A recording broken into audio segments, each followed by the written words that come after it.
Hello my friends, Jerry Rosa here in the Rosa String Works workshop. Got a nice project here, as you can see. It's a nice looking Gibson. Maybe I get it up close enough where you can actually see the label in there. Here's the peg head. The glare on that is so bad. And there's your fretboard, just the standard dots. It's a maple back and side guitar. A spruce top. It's got a beautiful spruce top. The top is just gorgeous. Very good wood in that. This is not in tune at all. In fact, I'll go ahead and tune it up and we'll play it a little bit as it is, and I'll tell you about it and what it's here for.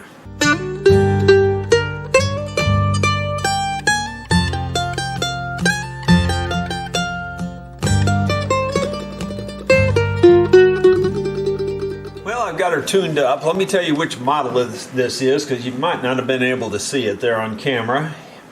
It's a Style J1 or J-100 XT, but as you can see, it's a jumbo style type guitar.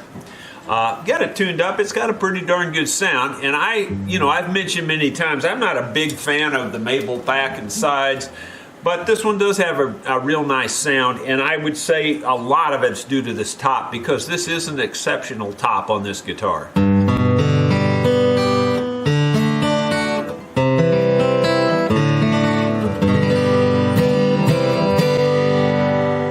Now the action on it is a bit high on the bass E strings. It's a 115 thousandths.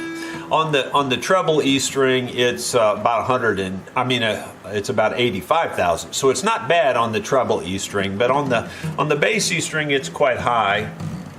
Let's look at the intonation on it and see what that looks like. Okay, I've got my tuner here. You're probably not going to be able to see that very well, but let's see here. And I'm not going to be able to see it very well if I don't turn it on.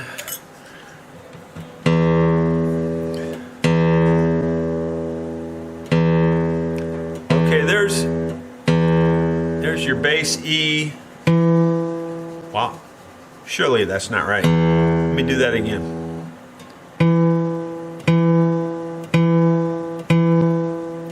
It's almost 20,000 sharp, according to that.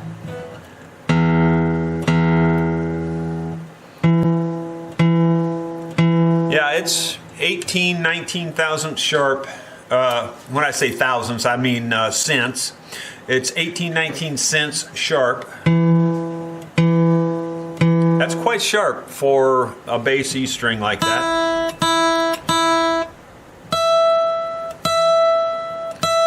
The treble E string is about,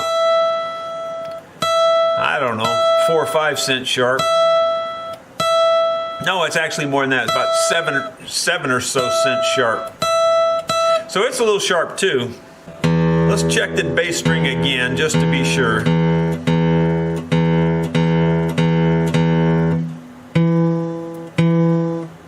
Yeah, it's pretty sharp. Okay, so we don't want that. Part of that could be because it's so high here. That would have a little effect on it. But I have a feeling we're going to have to do something with the saddle back here in order to fix that, because it's pretty darn sharp. Let's check the action at the first fret and see what that looks like. It's not bad. It's about right. Little bit loosey on the bass side. It's a little loose on the bass side. It might be just a hair high on the treble side, but only seriously only a couple of thousandths high on that side. On this side, it might be 5 thousandths, 10 thousandths, a little high here on this side. In addition to the setup work, it's in here to have this Bags pickup installed. I don't know which, this is the Anthem True Mic is what this says. Anthem True Mic Technology LR Bags. As I mentioned before, I am an LR Bags dealer. I did not get this one. He bought this himself. I have not pushed the LR Bags line, not because I don't like them. In fact, I do like them very much. But the reason I don't push them is I don't get much of a dealer break. and you can buy them cheaper off eBay or places like that. And so I don't push it because I can't really make any money on them at the prices they sell them to me. So anyway, that's the bottom line. But they are quality material. They're very good pickups. I don't think you can find one much better than LR Baggs, in my opinion, for an acoustic guitar. So we will work on installing that as well. Apparently he has an under saddle pickup in here. So we're going to try to straighten all of that out. We're going to try to put in this pickup, do a complete setup on this, and get this intonation better, at least improved.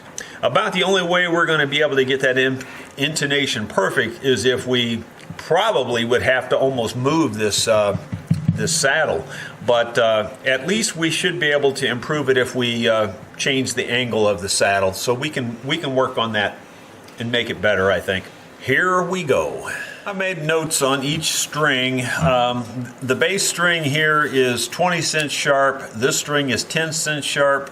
5, 5, 10 again. This one, the B string is 10 cents sharp, and this one is 5 cents sharp. Now, the B string has already been compensated all the way to the back. There's no fixing that. I mean, it's going to be sharp no matter what I do, unless we actually move the saddle back. And I just don't think I want that. Maybe my pay scale's not that high. Maybe it's not as high as I thought it was. You're monkeying with a rosewood fancy bridge there. The whole bridge needs to go back, in my opinion. If the whole bridge was back 20 thousandths of an inch, you could probably intonate everything and get it just about right. But it all needs to go back 20 or 30 thousandths of an inch, in my opinion. 30 thousandths wouldn't be too far. I'm not sure how I'm going to approach this.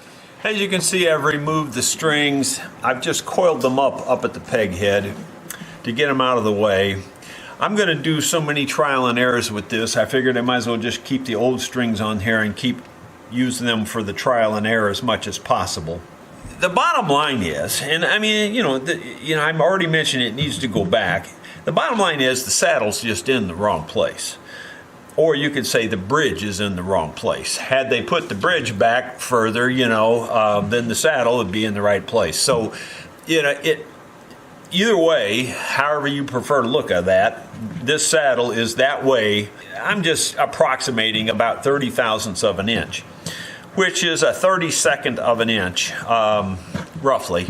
Maybe more than that. I'm being kind of kind when I use the 30 thousandths. It might need to go further. It might even actually be more like 50 thousandths. At least it needs to go that way, backward, I can tell. Part of my charge on this is to put in that pickup. So one of the first things I'm going to do is work on this end down here and get rid of this under saddle pickup that's in there. By the way, this saddle that's in there now, it's not a terrible fit, but on the other hand, that play is not a good thing either. And you can see it's rocking there. Well, that little bit of rock will let it go forward a little bit. And even that little bit will affect the intonation some. So we can improve the intonation just a tiny bit by making this, tighter. I was debating on how I'm going to fix this intonation. There's no simple way to fix it. You either take the bridge off, move the whole bridge back, you cut the slot back further, something like that. Another possibility, and I've thought about it, and I might do this, is you get a new saddle, you put it in here, and then you actually glue a new saddle right to the back of it. And then now you've got a real wide saddle, and then you trim most of the front of the saddle off and leave it sitting on the back. I'm really thinking about that as a possibility because you got to do something to get the intonation right. They don't play well and sound their best until the intonation is perfect. There is one other option, and that is I could widen this slot back and then make a wide saddle and put in there. The problem with that is then you're modifying the original design of the instrument, and I don't really want to do that either.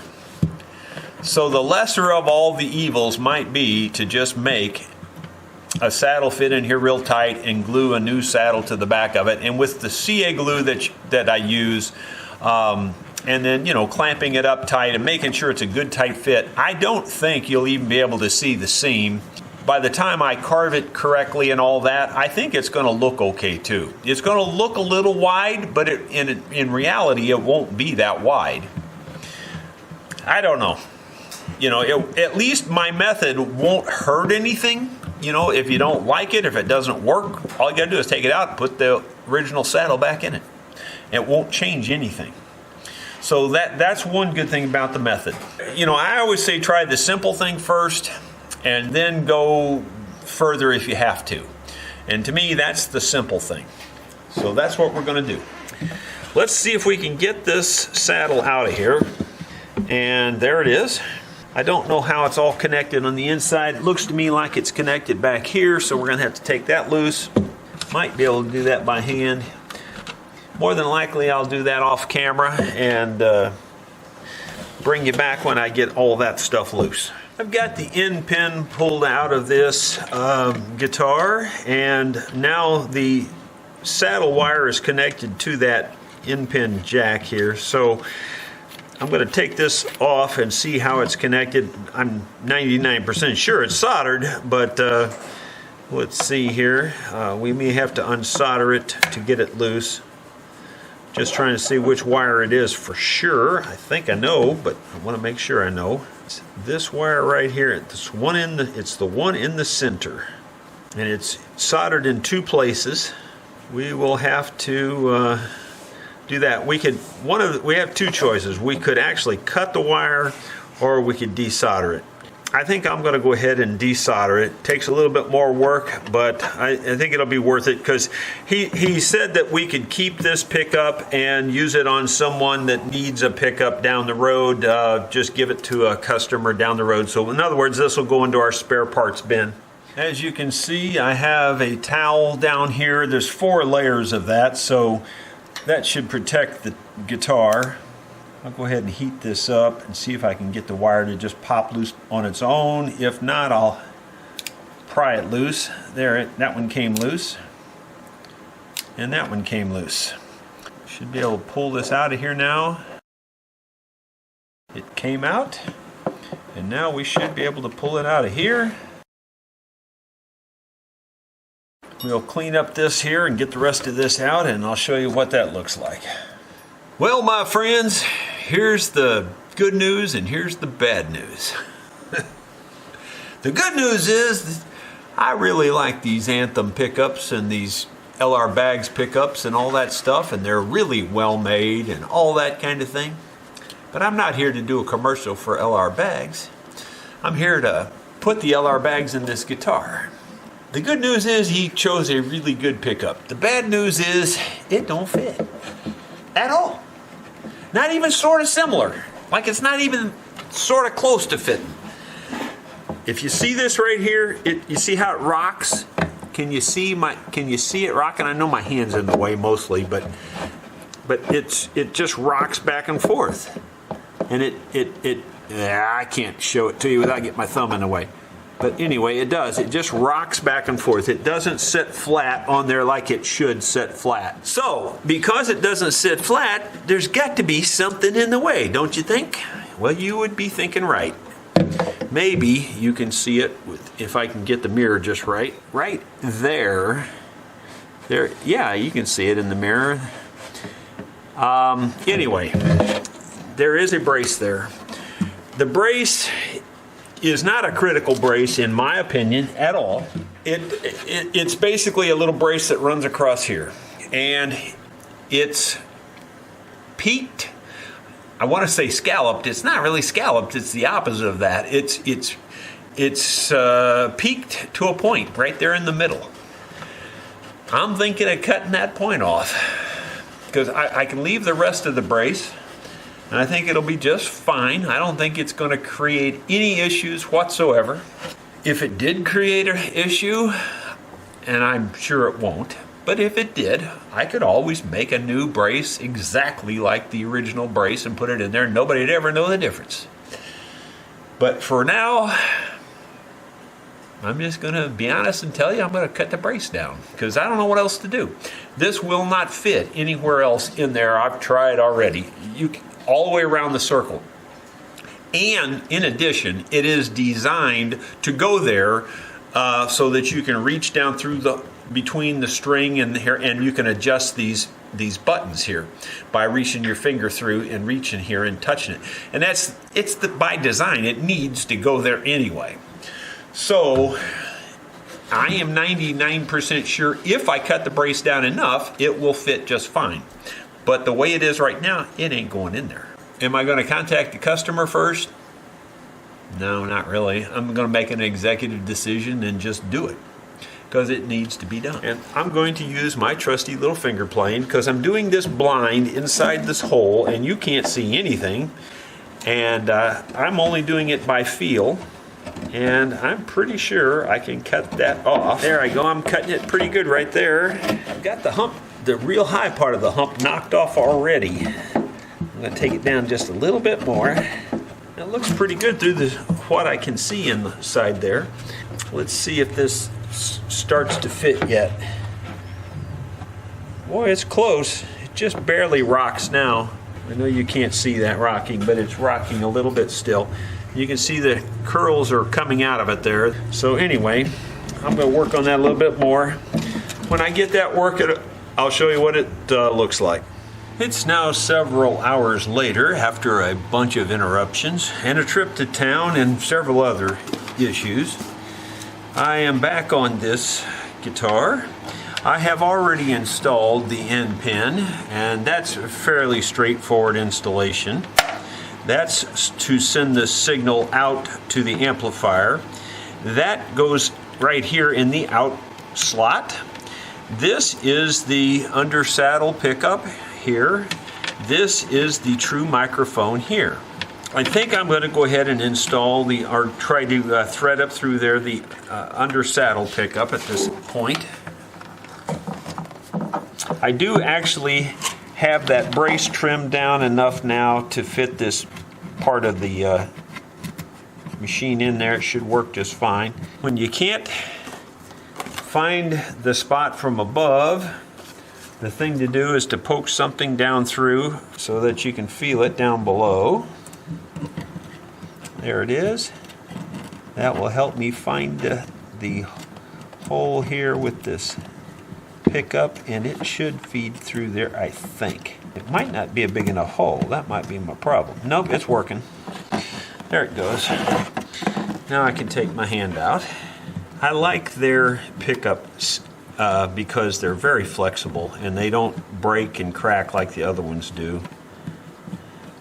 So it's really nice that way. You can just push it down in there and it should be fine.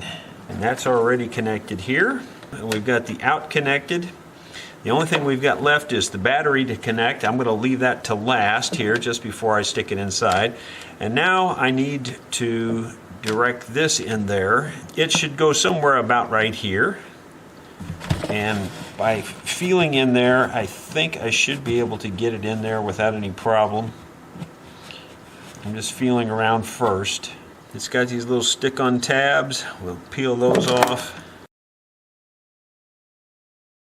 I'm debating with myself on whether I want to install it this way to miss that wire or install it this way, keep all the wires at the same side. I think I'm going to go for it this way and see how that works.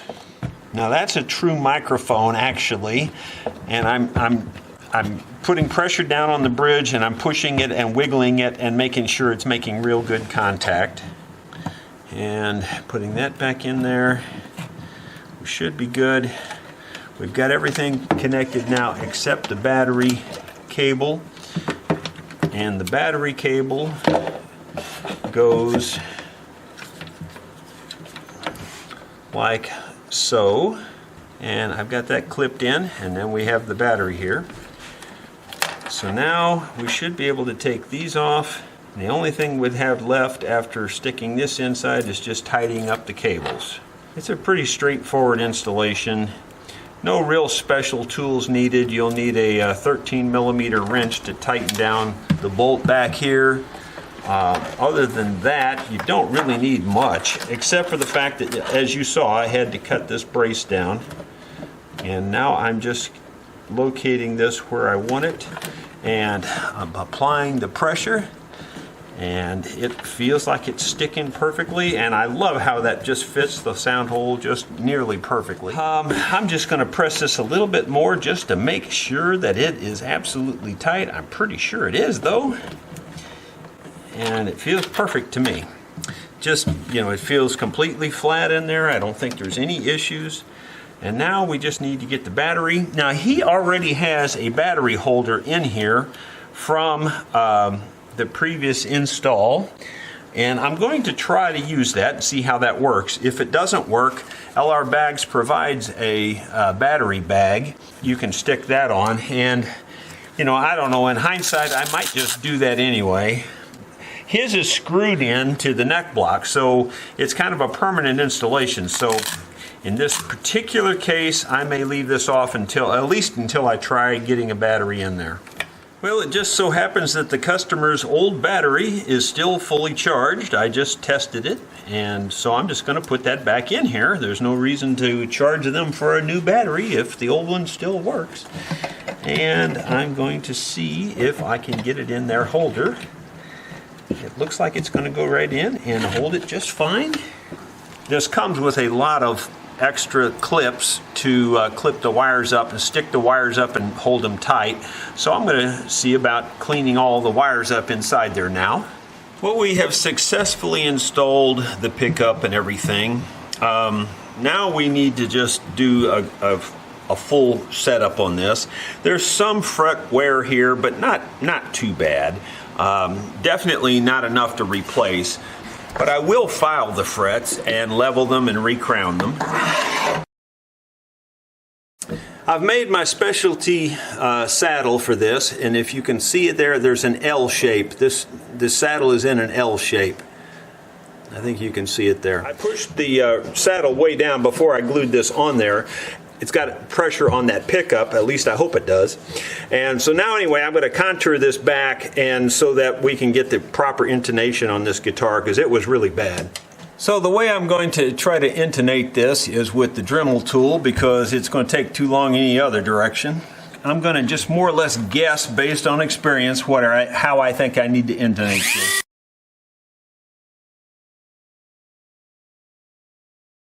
Well, that's a very weird looking saddle, I will admit. But on the other hand, if it fixes the intonation problems, that'll be worth its weight in gold. So now we're going to put it in here and see what happens. I think it's going to be close. I don't think it's going to be perfect, but I do think it'll be much closer than it was. Once again, my friends, it's been mere seconds for you, but many, many days for me since I've worked on this. The last thing I remember doing was putting this extension on here and stringing it back up. And when I say extension, what I'm talking about is I moved the saddle behind the original saddle and I glued it on there, and that's all I did. Some people say that's hokey, but actually it sounds fine. I've done it before. And it does move your intonation back like it needs to be moved back. I'm just not sure it's going to be enough for this guitar. And in my preliminary test, I'd say it's not enough. So really what needs to happen is the bridge needs to come off here and needs to go back. But I don't really want to do that, because this is a very, a very detailed bridge, and it's going to break and chip. And, I mean, there's a chance you can get it off without breaking it, but there's at least a 75% chance it's going to break. So if you can do something like this without even altering the guitar, because this has no alteration to the guitar whatsoever, you could take this slot, this thing out, put the original one back in, and you're just good to go. But I'm trying to make it play and sound good, not in caring quite as much about the looks, even though this doesn't look horrible. It just doesn't look as good as it would if it had the standard size saddle on it. So here's what I'm doing. I've already tested this. This used to be 20 cents sharp here. Now it's just about 10 cents sharp, and I'm trying to get that a little bit better. Part of the problem is this is still high. The action here is high, so I'm trying to lower this down a little bit. That'll help the sharpness a little bit too. And I'm trying to do it while it's on the instrument because I'm trying to get down to that detail setup here. So I'm going to just file the top of this off, trying to get it down as low as I can get it, and now I'm going to try to put an angle to move it back again. By a lot of accounts, this is filing it backwards, I'll admit that, but you got to do what you got to do to make it work. Now I'm knocking that very sharp edge off that back edge there. This is as good as I can do with this, the way I've got it here, and I'm just going to see where it's at. I don't think it's going to be all the way there, but I'm hoping it's improved. I'm trying to see where the action is first here, so let's see where that is, because it was really high, but it's still really high, I'll be honest. It's still about 110, and I've got this way down now. I don't know, I'm beginning to wonder. So let me tune it up to pitch.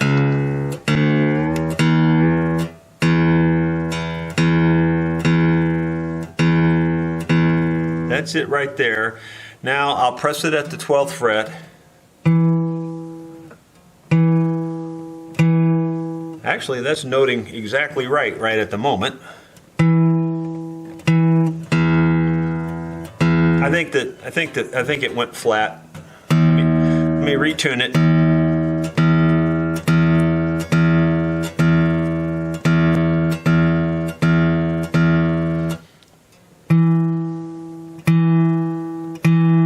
It's pretty dang good right there.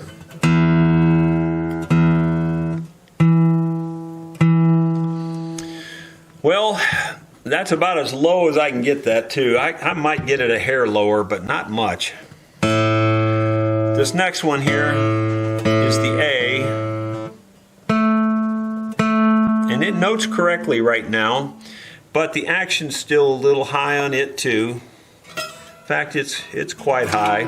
So I'm going to drop this down. Again, I'm doing it one string at a time, trying to get the detailed intonation figured out here. It's not the way I normally do it, it's the way I'm doing this guitar, because this guitar, with having to add this extra saddle on here, is a little unique. So I'm going to blend what I already cut off over here back to this next string.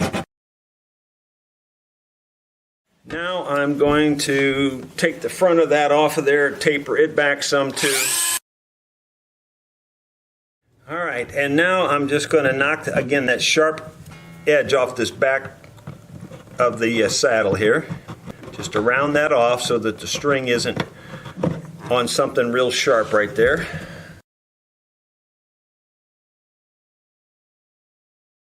Okay, that ought to be pretty close. I know it lowered the action down quite a bit.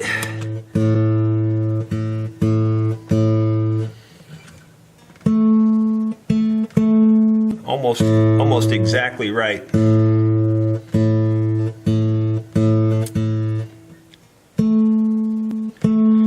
If anything, it's a hair flat now.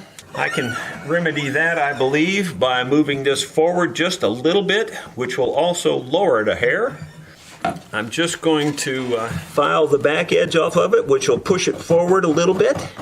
And it will also slightly drop the string, but it isn't going to be enough to matter.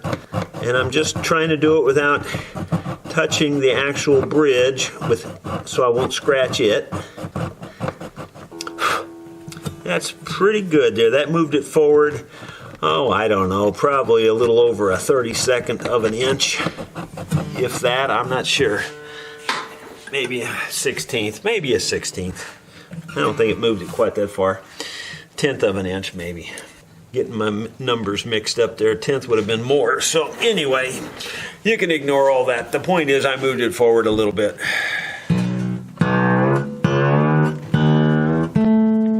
That's really close. Can't hardly beat that. Now this next one's high. These, now they're getting down there. They're not, it's not low, I'll say it that way, but it's not crazy high either now. This is right about 100, right about 100. Well, actually it's about 95. So the Big E is now at 95. The A string is about 95 also, real close. And so now this next string is going to be high probably, and probably sharp. Let's see where it's at. It's about 110 right now, so we can drop it down, I know, but let's see where it's at first on the tuner. It's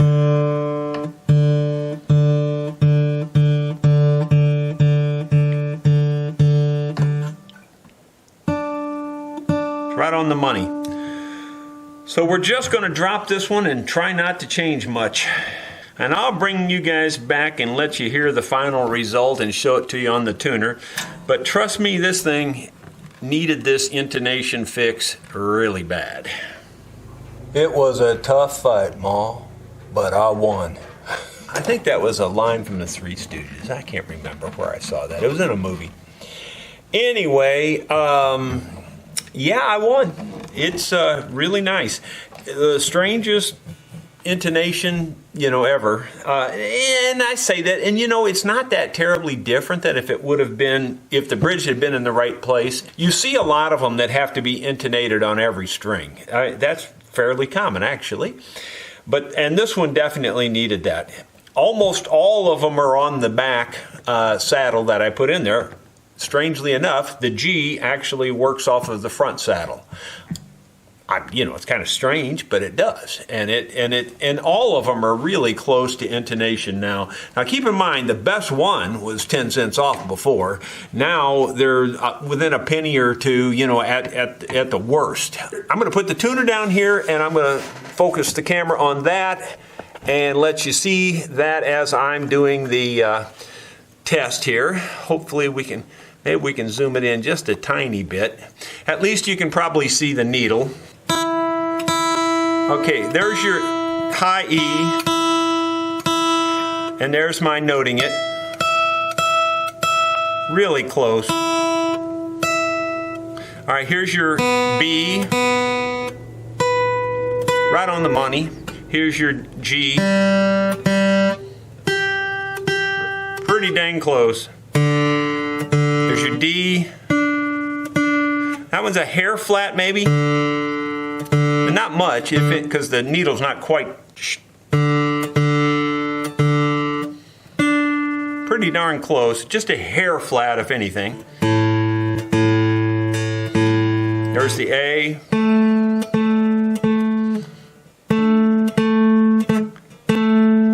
Pretty dang close. There's the E. Now the E was horrible. It was at least 20 cents off. Almost perfect.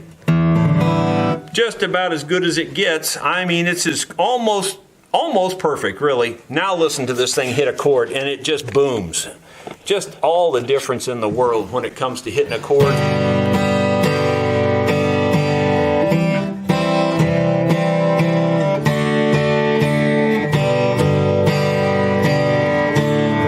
You can hear the boom underneath it. It just all rings together.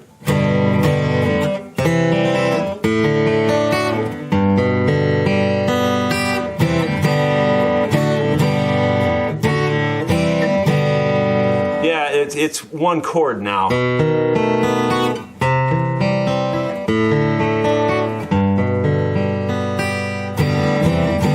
Very much better than it was. Friends, I've got her plugged into the little amp.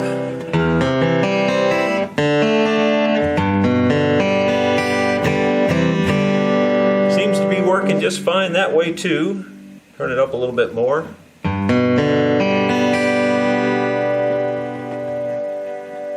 There's a treble.